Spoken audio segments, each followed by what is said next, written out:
What is going on, everybody? It is back day, and this is my pre-workout meal.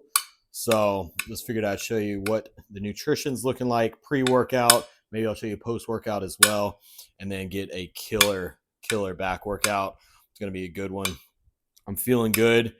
Got good energy today, and which is crazy because I've increased my cardio. I'm doing like 45 minutes of cardio a day, but I've also increased food because I'm actually getting leaner while doing this, but my body is just my digestion. Sorry, I went blank there for a second. My digestion is so much better from increasing that cardio.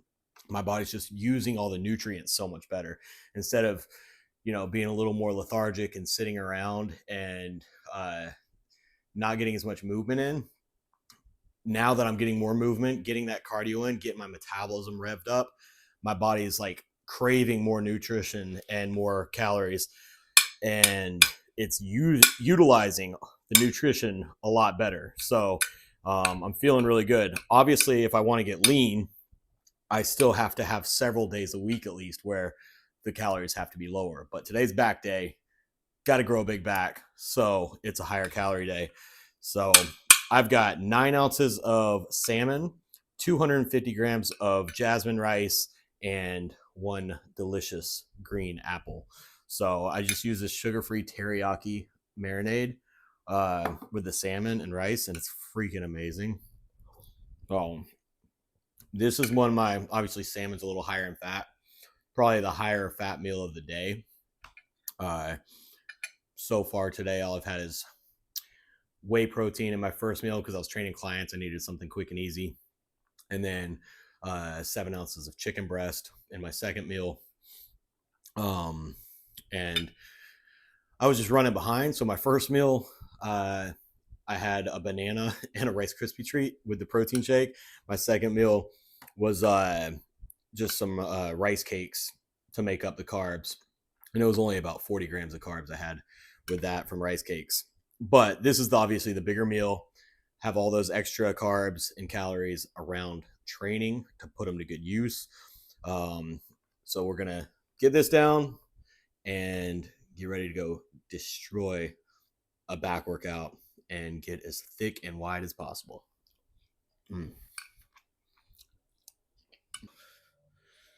All right, back day. And we're doing it in the home gym today. All right, it's kind of nasty weather out, and I don't feel like driving to the gym. I've already been there this morning to do my fasted cardio, train clients, and I haven't gotten to work out in the gym, in the home gym for back day in quite a while. And I actually get really good back workouts with the equipment I have here. So I'm kind of pumped. I haven't done it in this home gym in a while, and it'll be, a slight variation of the exercises that I do at the actual gym. So it'll hit different. I know I'm going to get sore. I'm going to get a crazy pump, and I'm going to shut up and lift. So we're starting it off with whatever you want to call these: straight arm lat pull downs, pullovers, lat prayers is what I'm hearing now, I guess, which makes sense, I guess. Easier to say too. And we're going to superset this with a lat pull down on the incline bench. So nice deep stretch. This is really just to prime the lats, get them nice and stretched out, nice and pumped before we get into the real heavy movements, the bigger movements. But this is going to get a really good mind muscle connection, a lot of blood pumped in there so that I feel every exercise even more after this. And I lost count, but this is like pretty lightweight, and it's just a warm up. So the amount of reps don't really matter as much. They'll matter when I get to the real sets. So nice deep stretch here, and then I'm going to just lift my chest and head just enough to squeeze it down.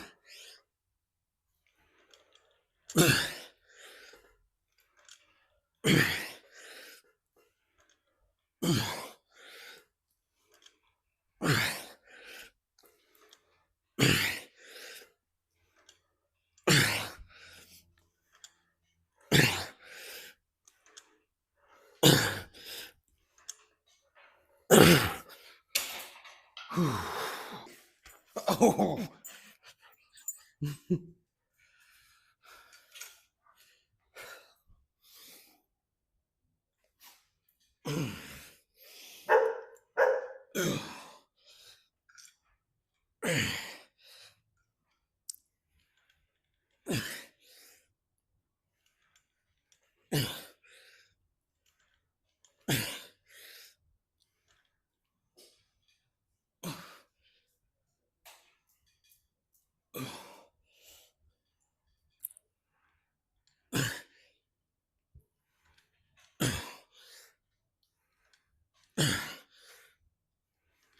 Now we're going to move on to a chest supported row. So obviously at a gym, you probably have a machine that is some sort of, whether it's a chest supported T-bar row or like the hammer strength, chest supported rows that are isolateral. But here at home, this is how I work that situation. So I got my bench here. I've got a plate there to keep it a little further distance so I can get a full stretch. And the most awkward part about this, it's not gonna be too bad this set, but once I get into a heavy set, getting in position is comical because it's so difficult. And I usually just edit that part out because it looks ridiculous. But it's not too bad for this first set. So get here, get a nice full stretch, let it kind of round my back out as much as I can, and then just drive those elbows back.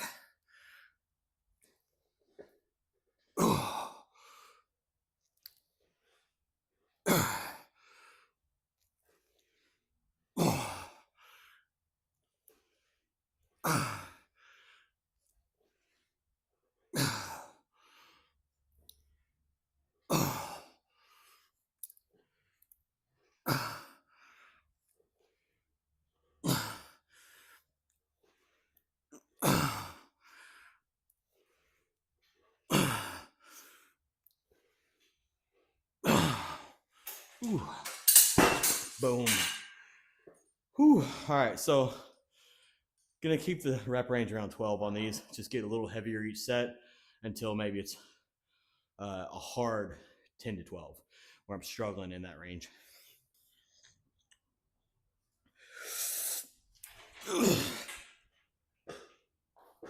Oh. Whew.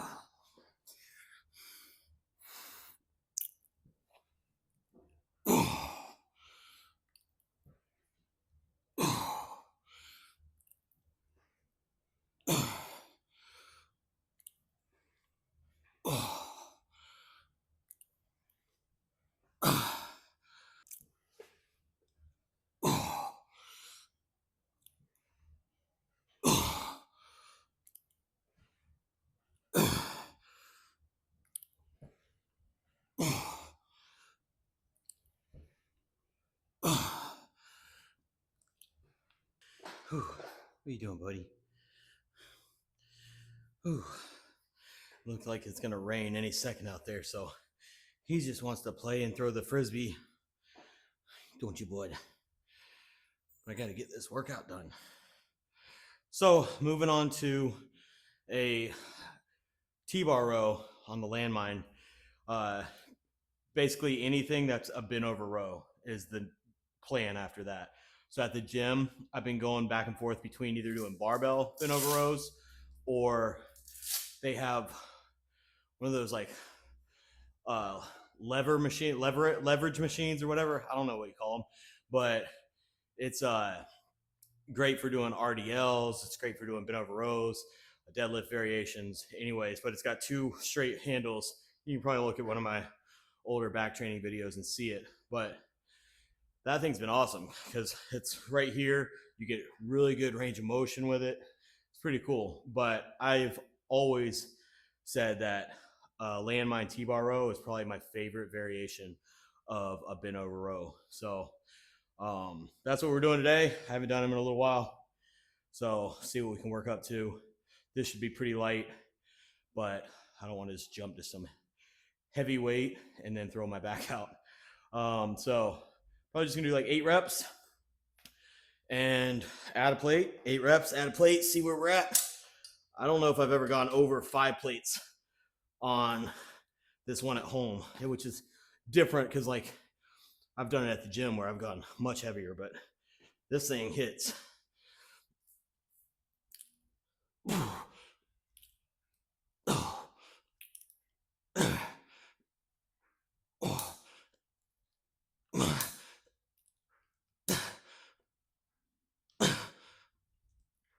Oh, yeah, feels good. I don't know why this one seems harder than doing it at the gym. If it's just the handle, because typically at the gym I use one of like the V-bar handles that are a little closer grip, so maybe that makes it easier. Also at the gym I usually use 35s, just so I can get a little more range of motion. With this handle I can still get a pretty good range of motion, but I don't have enough 35s to do that. So, but these are a little smaller, around 45s than you normally have at the gym. I have some of the normal diameter ones over there, and they're a couple inches bigger than this. These are thicker, so still get a decent range of motion. Whew. All right, let's add a plate. Oh, see what we can work up to. This still shouldn't be too bad.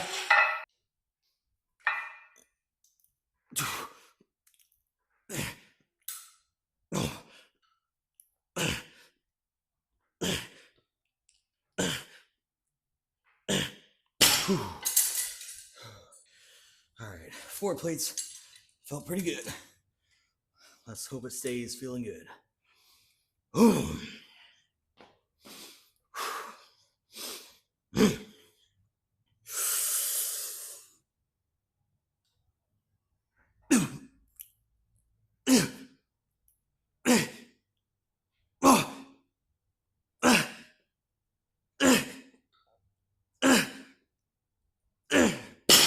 Ooh, not bad. Ooh. All right. Stupidity wins again. I added a plate. I know I haven't ever done 6 plates on this thing before, but I'm here to get big. I'm here to push myself. And sometimes when you're in your home gym, it's harder to push yourself to that next level than being in like the environment around other people and stuff like that. So I can't have any excuses. I got to push myself without having any external motivation. Just the dedication and the desire to be better. Ooh, so I don't know how many reps I'm going to get with this because it is going to be heavy. So I'm most likely going to turn this into a drop set and just to get some quality reps. So we'll see what I get here. I don't want to, if my form starts getting a little too sloppy, I'll go ahead and take a plate off, keep going, take a plate off, keep going. We'll see how it goes. Right, Broly?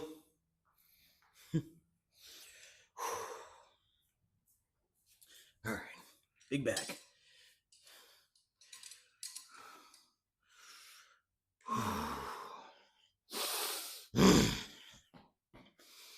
Big back.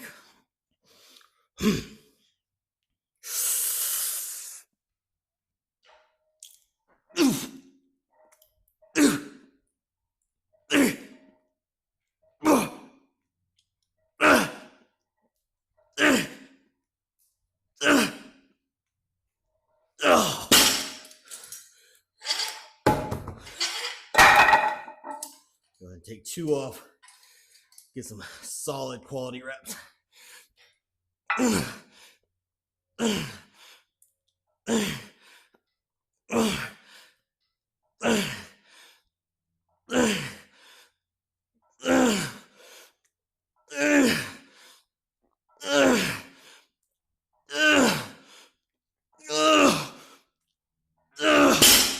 Woo! Oh, yeah. All right, that was a pretty brutal drop set. It was good though. I got more than I thought I was gonna get with the heaviest weight. I mean, the last rep I don't even want to count it. It was more like a half cheap rep, but 7 solid reps 8th one was meh, but then dropped it down 12 reps. My back was lit up. So now I'm going to move on to the single arm lat pull down to really get a good contraction and squeeze. Those beginning exercises, I got a good pump, but it wasn't anything to really push the pull down part of the workout. So this, we can work up to where it's like a really tough 10 to 12 reps on the single arm. And just get a really good, really deep stretch and squeeze it down into the lat.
Ooh, all right, about done with this workout, and we're doing these seated cable rows. And the only reason I'm on the bench, I don't want to sit on the floor. So this is adjustable. I can put it whatever height is perfect. I don't have to go all the way to the floor. And then I also have dumbbells here that I put my feet against, because one of the only issues I've had with this machine is that the seated row, it's like it's impossible to actually get a decent stretch if you use the foot pad that they actually built into the machine.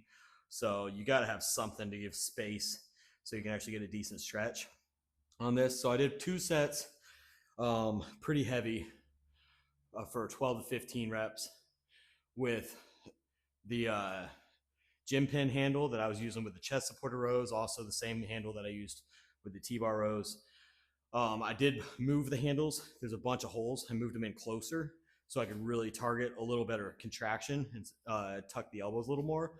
But with that handle, it hit the lats great, but it hits them up a little bit higher.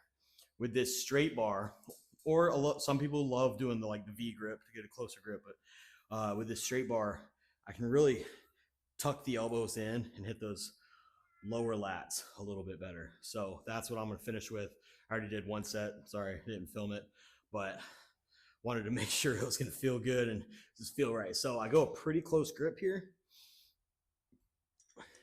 And like I said, I'm just going to try and get a deep stretch. Keep the chest up so it's stretched in the back, not just hunched over. And then drive it in low and tuck those elbows. So I'm really hitting those lower lats.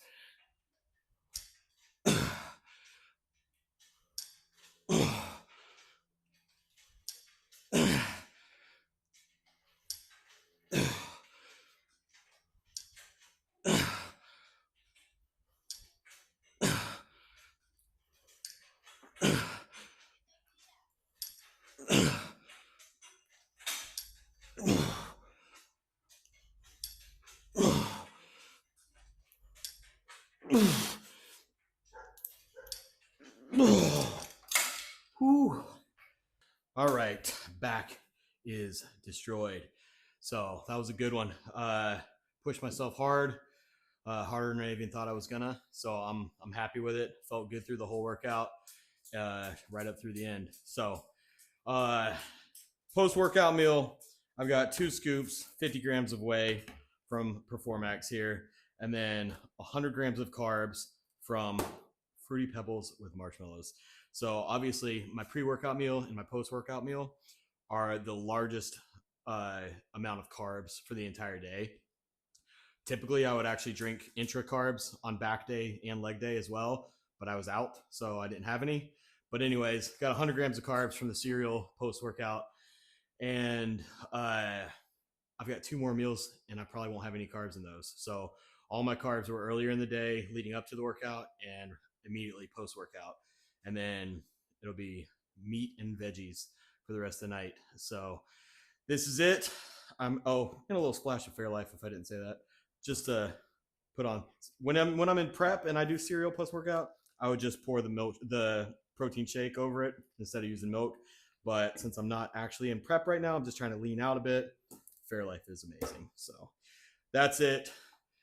I hope you guys enjoyed, and I'm gonna try and keep these videos rolling, keep them coming out. So I hope you guys enjoy them, follow along, and pretty soon gonna make the decision on what my goal is and what my plan is for this year as far as competing or growing or whatever I decide to do. But I think in a week or two, I'm going to take check-in pictures, assess where I'm at, maybe get some feedback from some other people in the industry that I know. I'm pretty good friends with some good coaches out there that could probably just give me honest feedback of what their opinion is on whether or not I should push for open bodybuilding, go to 212, or take the year off and just focus on putting on some muscle. We'll see, but I'm excited to push these next couple weeks, and then assess and make a game plan.